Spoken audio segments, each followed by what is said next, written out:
Hey, thanks for joining me. It's been a minute since I've done a video where I just show my own art, and I just keep forgetting to because I do a lot of live streaming and I'm always drawing my own stuff, and sometimes I just kind of think, oh, I showed my artwork there. But I always like showing my own stuff on the channel just as a video, just to show people that the voice behind the channel, this douchebag that you're listening to now, when he's sitting here ripping into other people's artwork, pointing out all the shit that he finds bad. Well, he draws too and tries to do his own comics and his own art. And so I do have some idea of what I'm talking about. I'm not just some fanboy who just likes to critique without making himself. And I like to make stuff. And most of you, a lot of you who follow me, you know this. But, there's maybe a lot of new viewers who haven't seen the stuff that I do on my own. So I thought I'd just show some of the stuff that I've done. I've been working on rearranging my art room, and I keep running into stuff. I thought I was just going to have a few pieces to show, but I keep finding new things. I'm like, oh, I should show this. I should show that. So I got a little pile here. But before we get to my artwork, not that this matters to anybody, but I've got a couple of things that are not me, but I thought it would be fun to show just to show some things that I found. Out there, there are, there's pencil images of some of my favorite artists. And here's a pencil page by Jim Lee from X-Men #1. And I keep kind of wanting to do an ink practice on this, like a light box thing, just to see what I could come up with. Now, I'm not going to bother trying to do all the backgrounds and shit. I just kind of want to do the cool figures, the Wolverine, the Psylocke, the Gambit. That's something I've been wanting to do forever. I've had this print up for years, actually. And then I kind of lost track of it and just recently dug it up and found it. I'm like, oh, there it is. So it's always, I just find it fascinating personally as an artist to see the penciled stages of works that I really love.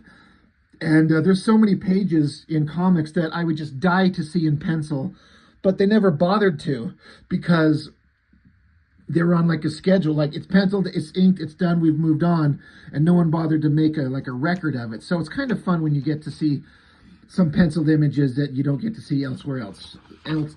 So there's that one. There's another one. The next page, Psylocke fighting Wolverine, chopping. Again, just stuff that I'd like to do one of these days just for fun. But I think these are kind of cool. Thought I'd show them off. Trying to adjust my camera for optimum zoom on the images for full screen effect. And then continuing in the stuff that's not mine, but I wanted to show. About 2 years ago, had a table at a local comic convention, and the inker, Matt Banning, who goes by Bat, he had a table just across from me and a few tables down. So I walked over there and hit him up and was chatting him up, and nice guy, had interesting stories to share. Was talking about his time working at Top Cow and had a couple things to say about Silvestri, and it was fun, a neat guy. And so I bought some prints off him. I figured if I'm going to stand here and take up his time, he was really fine talking. He's like, I love talking shop. It's great. Let's have a conversation. I figured the least I could do was buy some prints off him. So this one, Philip Tan with inks by him. So it's just neat to get to see a full-on, black and white print with his inks. So I got this one. Looks great. And then this one, another Philip Tan, Spawn. Really cool. If you know anything about inking and the ability to throw lines that this guy's got, love it. Looks really good. And then this one, another Philip Tan. He likes inking, that guy. But Philip Tan makes some really cool images that I bet inkers find fun. There's a lot of cross-hatching and textures. So this Batgirl, Batwoman, whatever the hell, that's pretty badass. So that's what I've got there as far as other people's stuff to show off. But now to get into my own stuff, I've been doing a little bit of, like I was talking about those Jim Lee pages where I wanted to do some light boxing inking practice over the Jim Lee pencils. Well, that's exactly what this is. This is Joe Madureira. I had these images of Joker that I found online, and I did this, I don't know, a week or two ago, just doing ink practice over Joe Mad. It's tricky, It's like, I can see how Joe Mad's work, in my opinion. If you're an inker, it looks like he's a lot of fun to ink over. I'm no good. I'm not an inker, but I'm learning. I'm trying. I feel like it's kind of okay. You know, I'm to some people, it probably looks amazing. To the professionals of the world, that'd probably be like, yeah, you're all right. Keep going, keep learning. So that was just a kind of a fun one that I did. I dig it. I like it a lot. I want to do more. I've got a couple more Joe Mad things I'm going to do some ink practice over. Speaking of ink practice, back in 2016, I did this one. I'm not sure what the algorithm is going to do, so we'll just be a little bit cautious on occasion here. But this is like I believe a cover to Tomb Raider, and the finished version has Lara Croft here dressed. But there's an image out there where he did the initial sketch and left her like this.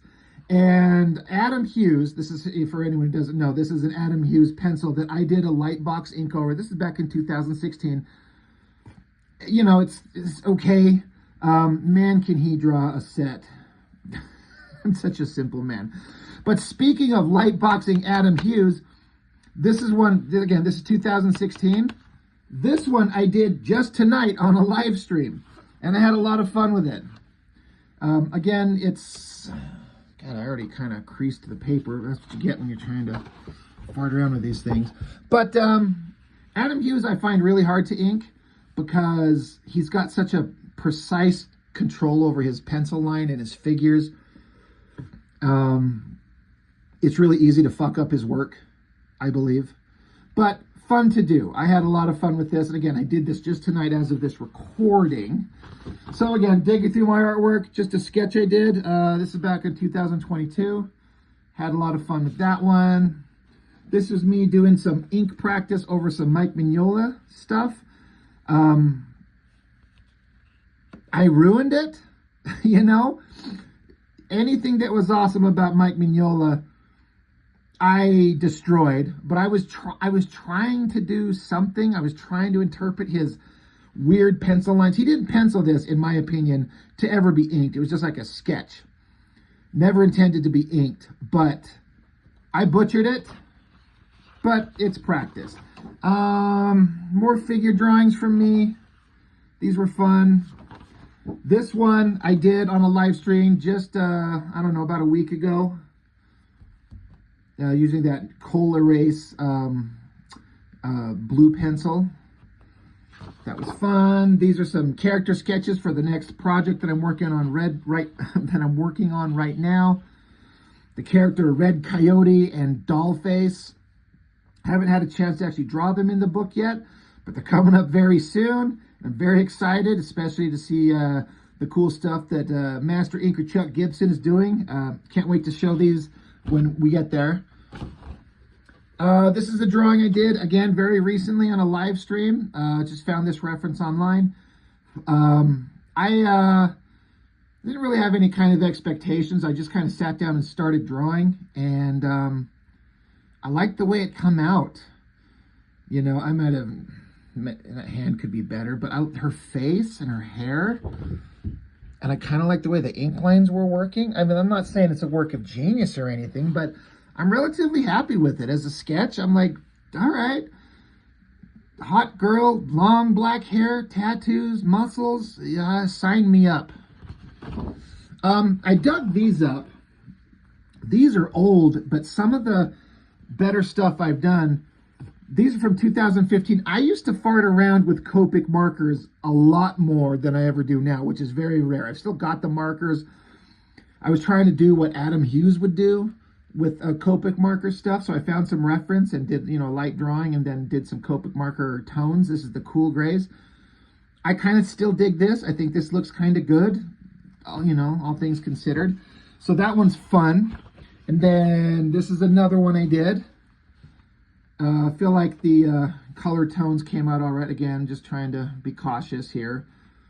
Y'all can see. That one was fun. And one of my favorites, this one, I think this one came out really well. This photo of this girl, found it on DeviantArt. simple form.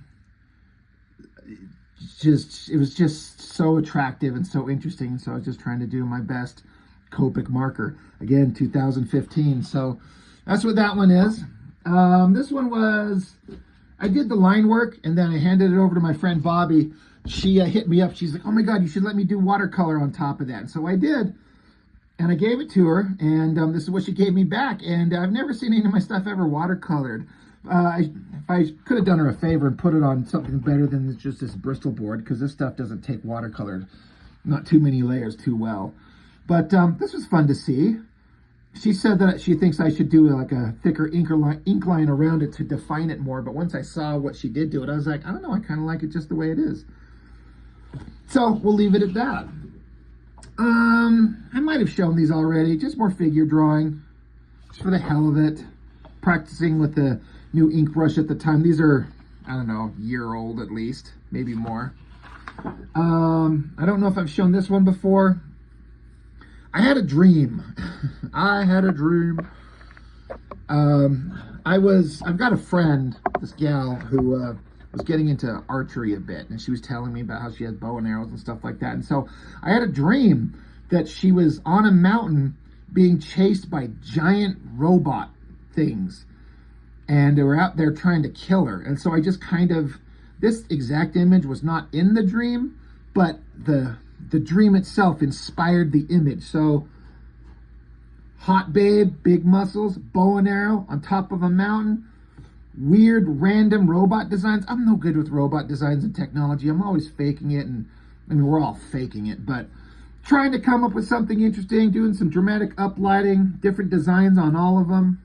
It's kind of fun. I had fun with it. Not the greatest thing I've ever done, but it's fun. That's all that matters, right? Let's see. Dug this one up, forgot about it. I think it's on the, this is the back of something else. Oh yeah, previous sketch. There is in Cyberforce issue, it might be issue 2 or 3, I think it's 2, a small panel in the bottom corner where Cyblade was standing in this basic pose. Hence the outfit that looks just like her outfit, minus the metal armor. But I always thought that little tiny panel looked really good in the pose. So I drew it just bigger, scaled up, and tried to make it a little bit more refined. I had fun with it. It's again, like all of these, they're not perfect, but I had fun. It was kind of a fun thing to do. And again, just another thing I did that I totally forgot that I had. Setting that aside. Oh yeah, this is a random thing. I forgot this was tucked in there. This is just, I like seeing things like this from other artists where I'm working out a design, a costume design for a character. So, you know, front, side, back, 3/4, just trying to figure out how I want this armor of hers that she's wearing, how it covers her wear, how it fits with her cape. It's just a rough design. I like things like that. I didn't actually mean for that to be in it, it just kind of got stuck in there. And some stuff some of us have seen, but you know, I don't know if I've shown them on a video. This is the cover to book 5 of Master's End, my He-Man fan comic, done as an homage to Cyberforce, I think the trade paperback collection cover. This was Ripclaw and Cyblade and Stryker, and you know, I made the characters in the back a little different, but it was an intentional homage to some Silvestri stuff, just to put the Masters of the Universe characters that were the focus of the book I was doing, you know, kind of up front, and I had fun with it. It was good times.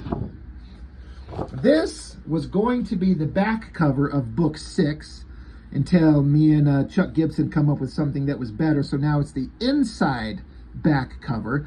Again, another homage. It says here, after Silvestri, there was a picture he did of his character Stryker, where it was like half scarred face and half regular human face. And so I completely just ripped off the idea. Straight on shot, you know, the burned face, the kind of the sketchy background. You know, I'm just kind of I'm doing my best Silvestri impersonation. Of course, failing miserably because it's Silvestri, but I had a lot of fun doing this. I feel like it was a worthwhile kind of attempt. I enjoyed it, and anytime you throw some lines down, you're going to learn something, so had fun with that. Another random pinup I did for the book just because I just wanted to draw something. So it's a Brigade #1 homage from, Mr. Liefeld. There was what is his name? Battlestone, and then all the characters in the book surrounding him. So we got He-Man, Jitsu, Strongarm, She-Ra, Teela, Trapjaw, Fisto. I did this back in April of 2023. Which is funny to think it was that long ago. It doesn't feel like it was that long ago, but it is. I mean, it was a fun kind of homage. I don't feel like I quite nailed it the way I wanted it to. And if you're wondering why these characters, Fisto, Strongarm, or rather Jitsu up here, Fisto down here, Strongarm, Trapjaw, what a weird assortment of characters to do a story on. Well, there's a reason, and that's why they are there, is because they're the ones no one ever fucking focuses on. They're blank slates, so I wrote stories for them. So that one was fun. Another pinup that I did, this is a homage to Medieval Spawn Witchblade by Brandon Peterson. This was Witchblade and Medieval Spawn up there. Just thought the pose was fun, and sometimes I sit down, I just want to draw. And I don't want to think about what I want to draw, so I just like, well, that was a cool pose, so I just do an homage to that. So, fun. I wouldn't normally like to have her skirt blowing up when we see her underwear, but it just kind of worked this time. Whatever. It's fine. Just a random picture of Fisto that I actually don't like. Didn't come out the way I wanted it to. Like, it might be kind of okay-ish. It's not the best thing I've done by far, but it's not the worst thing I've ever done. And yeah, I redesigned Fisto's outfit from the He-Man show. Kind of tried to make him not look so stupid, especially since he became, in a way, the main character of the book. So, fun. Another pinup for the book. This is Teela reborn as the sorceress in a simpler costume that's kind of a combination of the outfit that the original sorceress wore, but it covers her head to toe. There's no bare skin except her hands and her face. And it's also supposed to kind of have a Jean Grey Phoenix-ish look. That was the point. So that's that one. This is that sketch paper that I had. I'm finding it here, where I was coming up with a design outfit for this character. This is me trying to draw that character in a version of the outfit, and it's just kind of a sketch. I had fun with it. I like it, but there's still some things in these sketches that I kind of like too. I haven't quite nailed the perfect version of this, how I want this character designed to look, but that's how these things go. You keep working on it until you come up with a version of it that you like. So that's fun. And then bottom of the pile, man, I burned through these a lot quicker than I thought. Not the greatest thing I've ever drawn in the world by any means, but this is the front cover to the final volume of my Masters of the Universe fan comic, and I'm looking for, here we go. Some of you know, but this is a homage to that cover to Classic X-Men by Steve Lytle, I believe is how his name was pronounced. These classic X-Men books, the Dark Phoenix saga, I remember when I was reading these as a kid, it was some of the greatest comics I've ever read.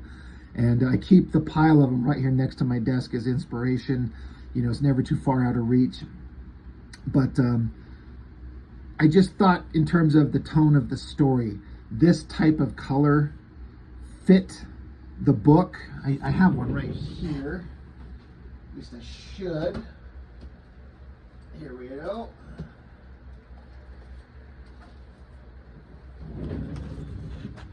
So there's my version. I don't know if I can get them both in screen there. But yeah, that's my cover to my final volume of my Masters of the Universe fan comic. And you can kind of see how I didn't trace anything, but I did follow the basic patterns very intentionally. The only thing that's different is, for years I didn't even realize that Nightcrawler's face was hidden right in here. But there's 5 characters on the bottom and then the one central figure, but in my book I've only got the 4 characters here. So I like it. It fit what I wanted it to be. And then that back cover, why not? We'll just show that. Pencils by me, inks by Chuck Gibson, an homage to X-Force number 8, I think it was, the issue that Mike Mignola drew, but Jesus Christ, Sylvester. Liefeld did the cover, and that's an homage to that, which we call out, you know, after Liefeld. That was certainly fun to do. But yeah, a lot of these images, like I've just shown you, those two are in the book here. That one, whoa, this book is a thick-ass book. So yeah, I've got Master's End, my own fan comic. If anybody's interested, I've got copies of it. There's the black and white of that, and then the black and white of the cover that we're looking at right there. So yeah, that's that. That's just the original artwork. Yep, that's the last one that I've got here. But just a fun little kind of, wanted to draw something similar to that issue of the classic X-Men Dark Phoenix Saga cover for my own book. But yeah, that's just it. That's my own artwork. Again, I haven't done one of these where I show off my own artwork for a minute. And, you know, I like to show that I do draw, I do put forth the effort, and if I suck, you could call me out. I'm always willing to take criticism, because I'm not perfect, and I'm just trying to learn, and I'm doing the best I can. And when I do talk about these comics, and, you know, you can hear my enthusiasm for them, you know that it's not just because I read them, it's because I make them. And when I criticize some of them, and I feel like they do a really half-ass, slack-ass job, you feel like they could have done better, it's because I do these and I make them and I take it seriously. But hell, no one's hiring me to do shit, so what do I know, right? So I guess that's all I've got for now. So thank you so much for watching, and thank you for being part of my channel. I'm up to a little over 6,000 subscribers now. It's pretty shocking to me. It just keeps going. So for any of you who are new and haven't had a chance to see my own artwork, I hope that this was something to give you an idea of, you know, who I am and what I do. And I guess that's it. That's all I've got. Thank you for watching. I appreciate it. I'll see you next time.